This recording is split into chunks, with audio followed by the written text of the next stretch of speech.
dalam translate bahasa Yunani dipakai kata diabolos. Diabolos. Saya pernah ngomong-ngomong sama orang Spanish tentang yang suka dipakai pada ini, dorong-dorong itu apa? Doli.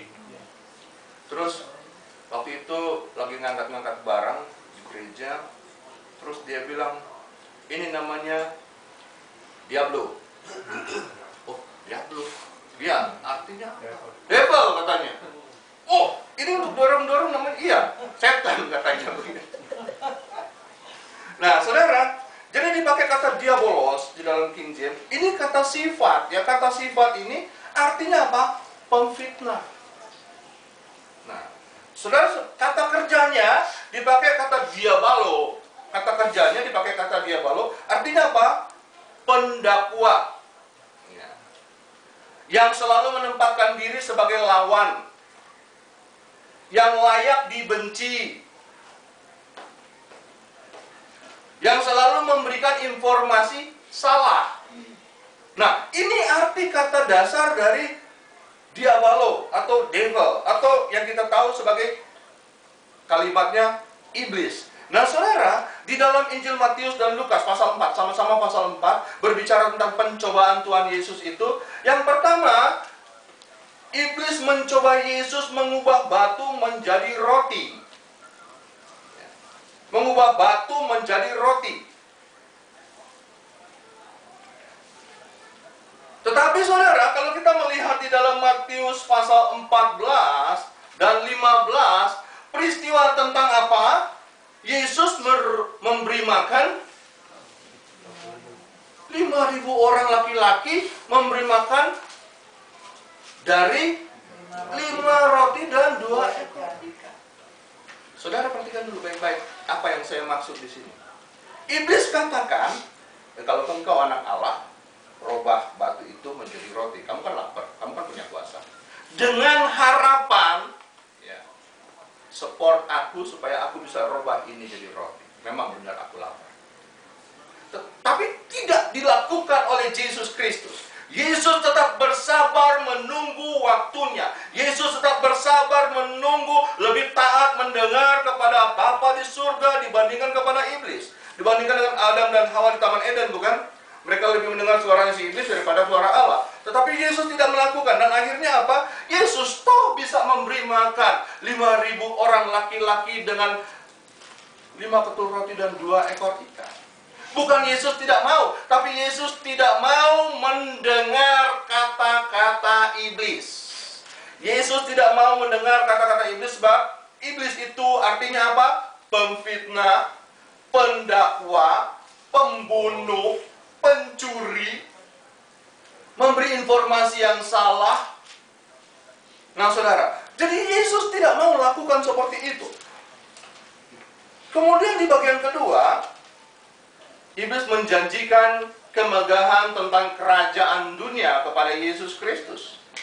Tetapi di dalam Matius 28 ayat 18 bunyinya apa? Siapa hafal? Matius 28 ayat 18. Ini harus dihafal, saudara. 28, Injil Matius 28 ayat yang ke-18.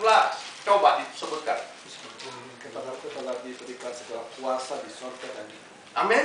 Kepadaku telah diberikan segala kuasa surga dan di bumi. Itu sebabnya kita harus tahu ini firman Tuhan. Sebab kalau ada iblis datang, kita harus katakan kepada iblis, Yesus bersamaku, Yesus yang memiliki kuasa surga dan di bumi. Amin. Sehingga iblis akan melihat, loh, kok orang ini tahu. Nah, dia akan mundur dari hadapan kita. Tetapi kalau kita nggak tahu, dia bilang, aji mumpung, orang ini nggak ngerti. Malah dipermainkan. Nah, saudara, Yesus tidak perlu minta atau menerima atau menunggu apa yang dijanjikan seperti iblis katakan, aku akan memberikan segala kemegahan ini kepadamu. Tetapi Yesus diberikan kemegahan dari Tuhan. Amin. Kita taat kepada Tuhan, maka Tuhan akan memberikan segala janji-janjinya kepada Tuhan. Tidak perlu minta sama dukun, saudara. Tidak perlu minta sama Gunung Kidul. Ada nggak pernah ke Gunung Kidul? Saya belum pernah dengar gunung, tapi saya sekolah Alkitab kan di daerah Malang. Saya dengar cerita Gunung Kawi ya. Katanya kalau orang mau muja di sana, bawa ini, bawa itu, bawa ini, bisa jadi kaya raya, saudara. Bisa usahanya tambah maju, ya, harta jadi banyak.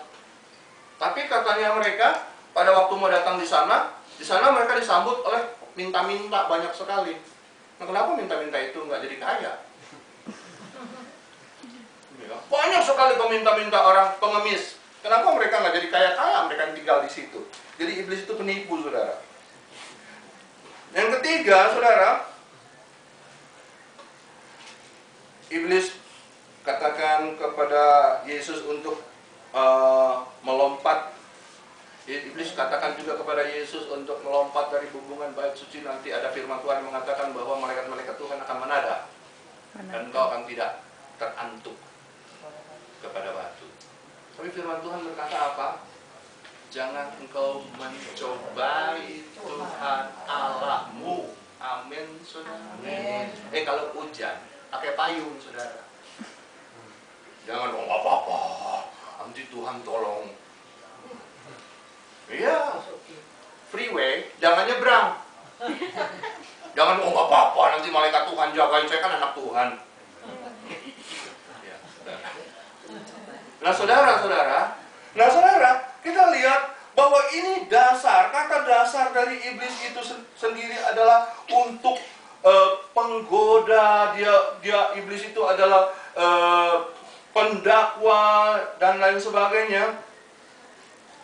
Bahkan suatu waktu Yesus sedang makan di perjamuan terakhir, Yesus berkata kepada Yudas, ya, bahwa orang ini dikuasai oleh iblis. Nah, sekarang kita akan melihat satu ciri khas, ya, ciri khas dari diabolos ini, ya. Ciri khas dari diabolos ini, yang pertama, kita cepat ya saudara, Kisah Rasul 10 ayat 38, tolong bantu saya baca.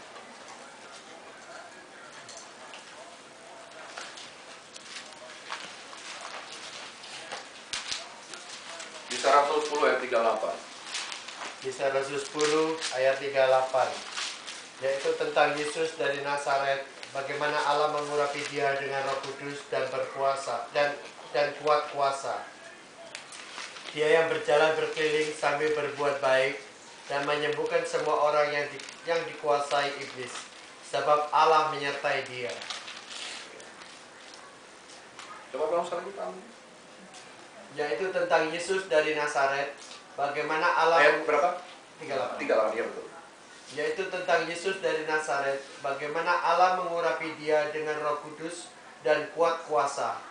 Dia yang berjalan berkeliling sambil berbuat baik dan menyembuhkan semua orang yang dikuasai iblis, sebab Allah menyertai dia.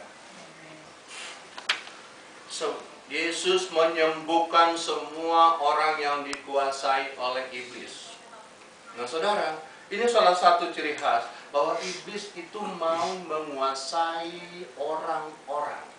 Dia mau menguasai pikiran kita, dia mau menguasai hati kita, dia mau menguasai apa saja dalam hidup kita. Dia mau memperbudak kita. Bahkan sampai mati pun, ya, ada seorang dukun yang sudah bertobat mengatakan bahwa itu orang-orang yang tidak terima Yesus Kristus, mereka masuk di dalam satu alam di mana mereka menjadi budaknya iblis. Menjadi budaknya iblis, saudara. Nah, saudara-saudara, iblis ini punya satu ciri khas, yaitu mau menguasai setiap orang. Tapi Tuhan punya satu ciri khas, melepaskan setiap orang yang terbelenggu, memerdekakan setiap orang yang terbelenggu. Orang yang dikuasai oleh iblis, orang yang dibelenggu oleh iblis, di dalam nama Yesus Kristus, orang itu merdeka, orang itu dibebaskan. Memang dalam alam roh, di dalam alam dimensi lain kita nggak bisa lihat, tetapi sebenarnya ada sesuatu yang dibukakan oleh Tuhan, dilepaskan oleh Tuhan. Saudara-saudara, ini ada satu kesaksian yang beberapa kali saya sampaikan juga, ya, Bapak. Ada orang yang dulu menjadi tahta iblis, ya. Dia melayani iblis, tapi dia